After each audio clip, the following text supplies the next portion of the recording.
നമസ്കാരം. ഓർക്കിഡ് വാർത്തകളിലേക്ക് സ്വാഗതം. പ്രധാന വാർത്തകൾ.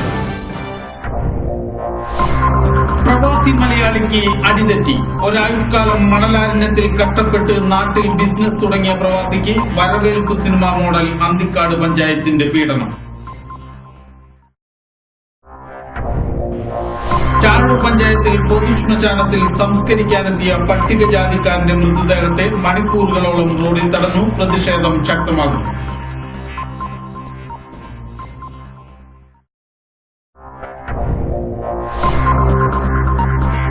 ലോക്സഭാ തെരഞ്ഞെടുപ്പിൽ ജനാഭിപ്രായം തേടൽ. നാട്ടിക മണ്ഡലത്തിൽ അഭിപ്രായ രൂപീകരണം നടന്നു.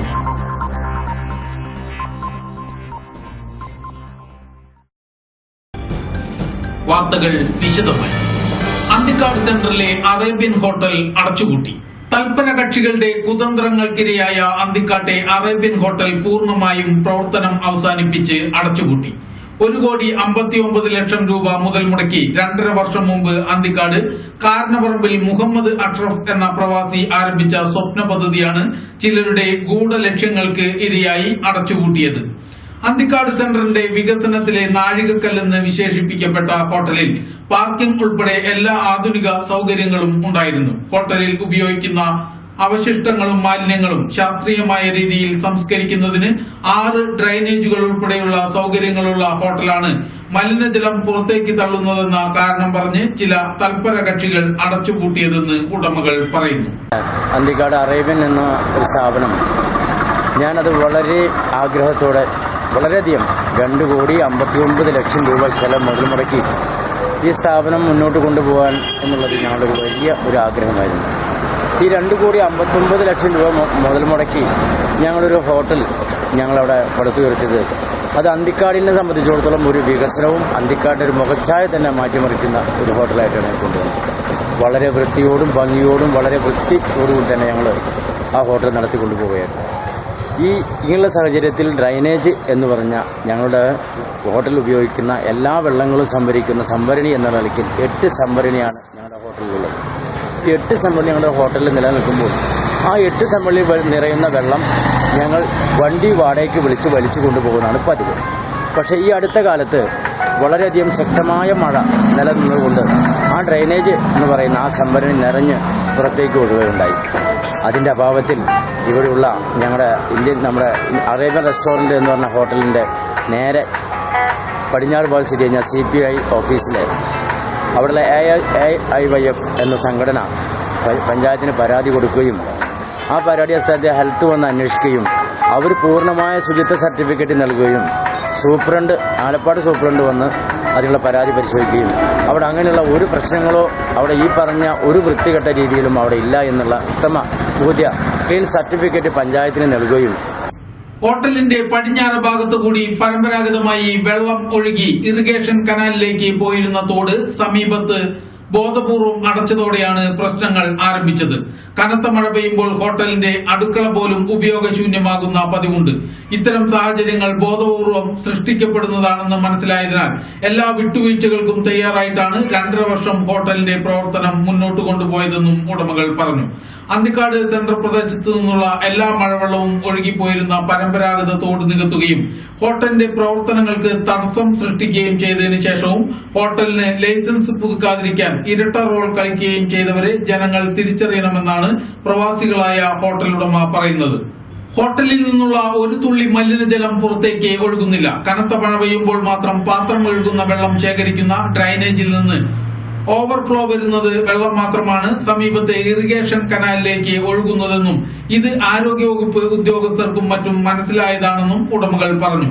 എന്നിട്ട് പോലും അന്തിക്കാട് ഗ്രാമപഞ്ചായത്ത് എൻ്റെ ലൈസൻസ്, അതായത് TK മാധവേട്ടൻ വൈസ് പ്രസിഡന്റ് എന്ന നിലയ്ക്ക് AIYFന്റെ പരാതി പരിശോധിച്ചപ്പോൾ ലൈസൻസ് കൊടുക്കാൻ പാടില്ല. അതുകൊണ്ട് 6 മാസക്കാലമായി ഞാൻ പഞ്ചായത്തിൽ കയറി ഇറങ്ങാൻ ഒരു സ്ഥാപനം നടത്തിക്കൊണ്ടിരിക്കുമ്പോൾ എപ്പോഴും പലരും അന്വേഷണ വിധേയമായി വരുമ്പോൾ ആദ്യം സബ്മിറ്റ് ചെയ്യേണ്ടത് ലൈസൻസാണ്. ആ ലൈസൻസ് അന്തിക്കാട് ഗ്രാമപഞ്ചായത്ത് എനിക്ക് ഇതുവരെയും ഈ കഴിഞ്ഞ ദിവസം വരെയും എനിക്ക് തന്നിട്ടില്ല. ആയതുകൊണ്ട് വളരെയധികം വേദനയോടെ വിഷമത്തോടെ ഞാൻ എൻ്റെ സ്ഥാപനം ലൈസൻസ് തരാത്ത അന്തിക്കാട് ഗ്രാമപഞ്ചായത്തിലെ വൈസ് പ്രസിഡന്റിന്റെ നേതൃത്വത്തിൽ ആ ലൈസൻസ് പൂർണ്ണമായി തടഞ്ഞു വെക്കുകയും അത് തരാത്തത് കൊണ്ട് പ്രതിഷേധിച്ചുകൊണ്ട് ആ സ്ഥാപനം മുന്നോട്ട് കൊണ്ടുപോകാൻ കഴിയാത്ത രീതിയിലായതുകൊണ്ട് ഞാൻ ഈ സ്ഥാപനം ഇന്നതാ എന്നേക്കുമായി അടച്ചിരിക്കുന്നു. 2686 രൂപ പഞ്ചായത്തിലടച്ച് ലൈസൻസ് പുതുക്കുന്നതിന് അപേക്ഷിച്ചിട്ട് 9 മാസമായെന്നും ലൈസൻസ് പുതുക്കാത്തതിന്റെ കാരണം അന്വേഷിച്ചപ്പോൾ നിലവിൽ പഞ്ചായത്ത് ഭരണത്തിലുള്ള ഒരു രാഷ്ട്രീയ പാർട്ടിയുടെ പരാതിയുള്ളതിനാൽ പുതുക്കാൻ കഴിയില്ലെന്നും ബന്ധപ്പെട്ടവർ മറുപടി ലഭിച്ചതായും ഹോട്ടൽ ഉടമകൾ പറഞ്ഞു. ലൈസൻസ് പുതുക്കാത്തതിന്റെ കാരണം അന്വേഷിച്ചപ്പോൾ നിലവിൽ പഞ്ചായത്ത് ഭരണത്തിലുള്ള ഒരു രാഷ്ട്രീയ പാർട്ടിയുടെ പരാതിയും താൽപര്യവും അനുസരിച്ചാണ് പുതുക്കാൻ കഴിയാത്തതെന്നും ബന്ധപ്പെട്ടവരിൽ നിന്ന് മറുപടി ലഭിച്ചതായും ഹോട്ടൽ ഉടമകൾ പറയുന്നു. അധിക ലാഭം കണക്കാക്കാതെ സ്വന്തം നാട്ടിൽ ഒരു സ്ഥാപനം നല്ല നിലയിൽ നടത്തിക്കൊണ്ടുപോകാൻ ശ്രമിച്ചവരെ വിരോധികൾ തുരത്തി ഓടിക്കുകയായിരുന്നുവെന്ന് CPM ലോക്കൽ സെക്രട്ടറിയും ഹോട്ടൽ തുടങ്ങുന്നതിന് എല്ലാ സൗകര്യങ്ങളും ചെയ്തു കൊടുത്ത അന്നത്തെ ഗ്രാമപഞ്ചായത്ത് പ്രസിഡന്റുമായ AV ശ്രീവത്സൻ പറഞ്ഞു. അന്തിക്കാട് സെന്ററിലെ അറേബ്യ ഹോട്ടല് പൂട്ടിയുമായി ബന്ധപ്പെട്ട് ചില വിഷയങ്ങൾ ഇതിനകത്ത് നടക്കും. ഇതിൽ അതൊരു അന്തിക്കാടിനെ സംബന്ധിച്ചൊരു വികസനത്തിന്റെ ഒരു നാഴികക്കല്ല് എന്ന രീതിയിൽ പറയാവുന്ന ഒന്നാണ്. അന്തിക്കാടിന്റെ വികസനവുമായി ബന്ധപ്പെട്ട് ഇന്ന് ചർച്ച നടക്കുമ്പോഴും അന്തിക്കാട് ഒരു ഹോട്ടലില്ല, വന്നാലൊരു ഭക്ഷണം കഴിക്കാനൊരു സ്ഥാപനമില്ല എന്ന് പറഞ്ഞുകൊണ്ട് എല്ലാവരും, എല്ലാ കക്ഷികളും, എല്ലാ ജനങ്ങളും ഒന്നടങ്കം പറഞ്ഞിരുന്നൊരു വിമർശനമായിരുന്നു.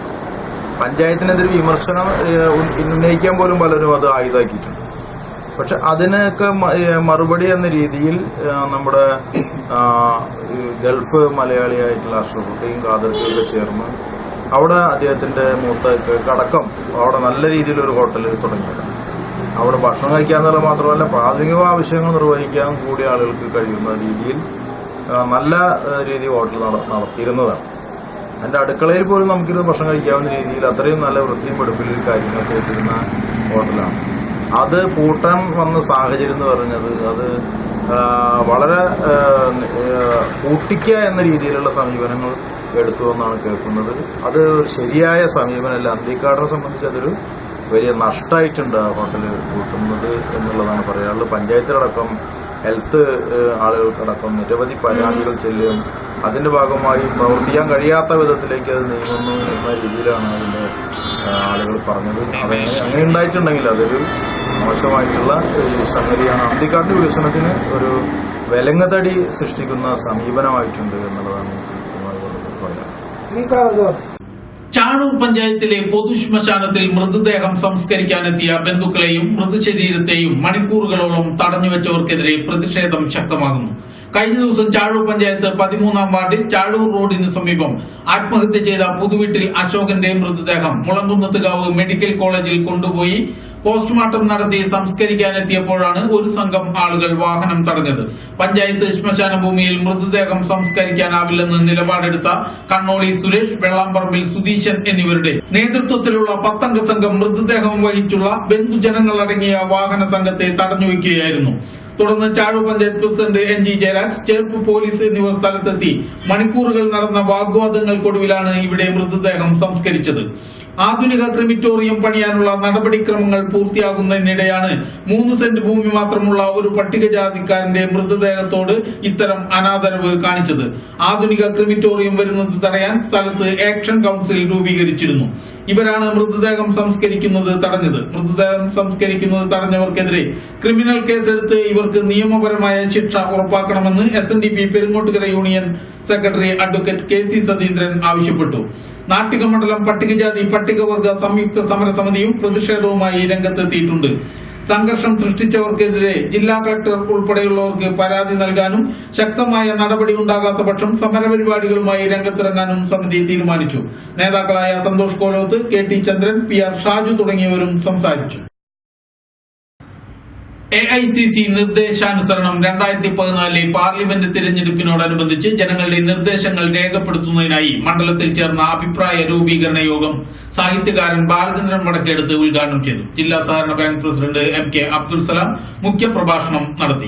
മാറ്റങ്ങൾക്ക് വേണ്ടി ഇന്ത്യയിൽ നാം കാണാത്ത വിധത്തിലുള്ള അതിവൈവിധ്യമായ ഒരു സാമ്പത്തിക നേട്ടത്തിന് വേണ്ടിയുള്ള ഇന്ത്യൻ നാഷണൽ കോൺഗ്രസ് തുടക്കം കഴിഞ്ഞ 10-60 വർഷക്കാലം ഇന്ത്യ തുടങ്ങിവെച്ച ഇന്ത്യൻ നാഷണൽ കോൺഗ്രസ് മഹാനായ പണ്ഡിറ്റ് ജവഹർലാൽ തുടങ്ങിവെച്ച ഇന്ത്യയിൽ സാമൂഹ്യ സാമ്പത്തിക രംഗത്ത് മാറ്റങ്ങൾക്ക് വേണ്ടിയുള്ള ഇന്ത്യൻ നാഷണൽ കോൺഗ്രസ് പ്രയാണം അതിവേഗമാക്കുന്നതിനുള്ള ഒരു മാറ്റമാണ് ഈ 2014 വരുന്ന ലോക്സഭാ തിരഞ്ഞെടുപ്പിന് മുമ്പ് ഇന്ത്യൻ നാഷണൽ കോൺഗ്രസ് ഇന്ത്യയിൽ ഇന്ന് കാണുന്ന സാമ്പത്തിക നേട്ടത്തിന് വേണ്ടി സാമൂഹ്യപരമായും സാമ്പത്തികമായും ഒരു പുതിയ തുടക്കം ഇന്ത്യൻ നാഷണൽ കോൺഗ്രസ് ആരംഭിച്ചിട്ടുണ്ട്. അതിന്റെ അവസാനത്തെ ഘട്ടത്തിലേക്കാണ് ഇന്ത്യയിലുള്ളവരും ഇല്ലാത്തുള്ള അന്തരം കുറയ്ക്കുന്ന ഒരു പുതിയ സാമ്പത്തിക വ്യവസ്ഥയ്ക്ക് വേണ്ടിയുള്ള ഒരു പുതിയ സാമ്പത്തിക സ്വാതന്ത്ര്യം കൈവരിക്കാനുള്ള ബൃഹത്തായ പരിപാടികളുമായി ഇന്ത്യൻ നാഷണൽ കോൺഗ്രസ് മുന്നോട്ട് പോവുകയാണ്. ആ സാമ്പത്തിക പരിഷ്കാരം മുന്നോട്ട് പോകാൻ ഇന്ത്യയിൽ ഇടതുപക്ഷ പ്രസ്ഥാനം കഴിയുമോ എന്നുള്ളത് വരുന്ന നാളുകളിൽ നമുക്ക് കാണാൻ പോവുകയാണ്. PR വിജയൻ അധ്യക്ഷനായി. DCC ഭാരവാഹികളായ CO Jacob, Sunil Anthikad, CN Govindankutty, Thalikulam block panchayat president K Dileep Kumar, KV Dasan, Anil Pulikkal, PI Shoukath Ali, MM Surendran, EB Dasharathan master, AN Sidhaprasad, VK Mohanan, KS Sandeep തുടങ്ങിയ നേതാക്കളും ചടങ്ങിൽ പ്രസംഗിച്ചു. നാട്ടിക പഞ്ചായത്തും കിലയും സംയുക്തമായി കുടിവെള്ളം, ശുചിത്വം എന്നീ വിഷയത്തിൽ നടത്തിയ പരിശീലന പരിപാടി നാട്ടിക ഗ്രാമപഞ്ചായത്ത് പ്രസിഡന്റ് അനിൽ പുളിക്കൽ ഉദ്ഘാടനം ചെയ്തു. എന്ന് പറഞ്ഞിട്ട് മഴപ്പുലിമ എന്ന് പറയുന്ന പദ്ധതി തന്നെ പഞ്ചായത്തിന്റെ ജനകീയാസൂത്രണ പദ്ധതി വെച്ച് നടപ്പിലാക്കണം. തൊഴിലുറപ്പ് പദ്ധതി പ്രകാരവും നമുക്ക് അത്തരം കാര്യങ്ങൾ കിണറുള്ള വീടുകളിൽ ചെയ്യാൻ കഴിയുന്ന മുഴുവൻ സൗജന്യമായിട്ട് ചെയ്തു കൊടുക്കാൻ കഴിയുന്ന പദ്ധതി പഞ്ചായത്ത് ആവിഷ്കരിച്ച് നടപ്പിലാക്കുന്നു. പിന്നെ ഇതുമായിട്ട് പറയുന്നത് പുതിയ വീടുകൾ നിർമ്മിക്കുമ്പോൾ 1500 സ്ക്വയർ ഫീറ്റിൽ കൂടുതൽ വിസ്തീർണമുള്ള വീടുകളാണ് എങ്കിൽ നിർബന്ധമായും മഴവെള്ള സംഭരണി സ്ഥാപിക്കണമെന്ന് പഞ്ചായത്ത് ചട്ടത്തിൽ പറയുന്നത് ഈ പഞ്ചായത്ത് പ്രായോഗിക തലത്തിൽ നടപ്പിലാക്കിക്കൊണ്ടിരിക്കുന്നുണ്ട്. അങ്ങനെ ഒട്ടേറെ കാര്യങ്ങൾ നമ്മൾ ചെയ്തത് നമ്മുടെ പ്രദേശത്തെ കുടിവെള്ളക്ഷാമം പരിഹരിക്കുന്നതിന് വേണ്ടി നമ്മൾ നേരത്തെ ദിനേശന്മാർ സൂചിപ്പിച്ച പോലെ കുളങ്ങൾ കെട്ടി സംരക്ഷിക്കുന്നത്, വാളാട്ടിത്തറ കെട്ടി സംരക്ഷിക്കുന്നതിന് വേണ്ടി ആവശ്യമായ നടപടികൾ സ്വീകരിച്ചിട്ടുണ്ട്. അതിലേക്ക് നമ്മൾ പോവുകയാണ്. അതേപോലെ തന്നെ സേതുകുളം തുടങ്ങി ചില കുളങ്ങളൊക്കെ ഉണ്ട്. അതൊക്കെയുമായി ബന്ധപ്പെടുത്തി ആ വെള്ളം MB വിമൽകുമാർ അധ്യക്ഷനായി. MB Dineshan master, TP Aneesh Kumar, CV Vikas എന്നിവർ ക്ലാസ് നയിച്ചു. PR Vijayan, Liji Nithin, MK Mohanan, KP Sugadas, block അംഗം സുകുമാരൻ, പ്രതിപക്ഷ നേതാവ് MK ശങ്കരനാരായണൻ തുടങ്ങിയവരും സംസാരിച്ചു. നാട്ടിക പഞ്ചായത്തിലെ സമഗ്ര പച്ചക്കറി കൃഷി വികസന പദ്ധതിയുടെ ഭാഗമായി നാട്ടിക പഞ്ചായത്തിലെ ചേർക്കരയിൽ 25 ഏക്കർ തരിശുഭൂമിയിൽ വിത്തിടൽ ചടങ്ങ് നടന്നു. ചടങ്ങിന്റെ ഉദ്ഘാടനം നാട്ടിക ഗ്രാമപഞ്ചായത്ത് പ്രസിഡന്റ് അനിൽ പുളിക്കൽ നിർവഹിച്ചു. അതിന്റെ ഭാഗമായിട്ടാണ് ഇന്നിവിടെ വിത്തിടൽ പരിപാടിയോടുകൂടി അതിന് നമ്മൾ തുടക്കം കുറിക്കുകയാണ്. നേരത്തെ കൃഷി ഓഫീസർ സൂചിപ്പിച്ചതുപോലെ പച്ചക്കറിയുടെ കാര്യത്തിൽ സ്വയം പര്യാപ്തമായിരുന്ന നമ്മുടെ സംസ്ഥാനത്തിന്റെ അന്തരീക്ഷമെല്ലാം ഇന്ന് നമുക്ക് പച്ചക്കറി വികസന പദ്ധതിക്കാണ് നാട്ടിക ഗ്രാമപഞ്ചായത്തിൽ തുടക്കം കുറിക്കുന്നത്. ഇതുവഴി സ്വയം പര്യാപ്തമായ ഒരു പച്ചക്കറി ഗ്രാമം എന്ന ലക്ഷ്യമെങ്കിലും നാട്ടിക ഗ്രാമപഞ്ചായത്തിനെങ്കിലും സാക്ഷാത്കരിക്കാൻ കഴിയണം എന്നതാണ് നമ്മുടെ ഉദ്ദേശ ലക്ഷ്യം. അതിനുവേണ്ടി പ്രവർത്തിക്കാൻ നമുക്ക് ഓരോരുത്തർക്കും സാധിക്കട്ടെ എന്ന് ആശംസിച്ചുകൊണ്ട് കൃഷി ഓഫീസർ ട്രീസ മാത്യു അധ്യക്ഷയായി. മെമ്പർമാരായ ലിജി നിതിൻ, MB വിമൽകുമാർ, ശ്രീദേവി ഷൺമുഖൻ തുടങ്ങിയവർ സംസാരിച്ചു. വെണ്ട, വഴുതിന, ചീര, പയർ, മത്തൻ, കുമ്പളം, വെള്ളരി, പച്ചമുളക് തുടങ്ങി 10 ഇനം പച്ചക്കറികളാണ് വിത്തിട്ടത്. ഇടവേള.